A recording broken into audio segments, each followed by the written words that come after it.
Во рок од 60 дена треба да се изврши санација и замена на гранитните плочи на струмичкиот плоштад Гоце Делчев, кои се оштетени и демолирани. Екипи на фирмата Чамчифлик Голта, која доби јавната набавка на општина Струмица за оваа работа, деновиве почнаа со отстранување на оштетените гранитни плочи на потегот од собранието кон плоштадот. Според проекциите, треба да се отстранат околу 400 квадрати. Според склучениот договор, треба да бидат демонтирани старите и оштетени гранитни плочи, а и оштетената подлога, а на истите да се монтираат гранитни плочки, сиви и црни, кои беа демонтирани од просторот од кај уметничката галерија, но и да се набават нови.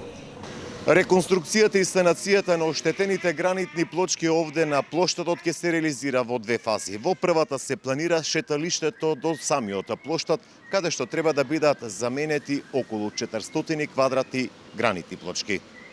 Договорот за јавна набавка меѓу општина Струмица и Чамчифлик Голд изнесува 1,2 милиони денари.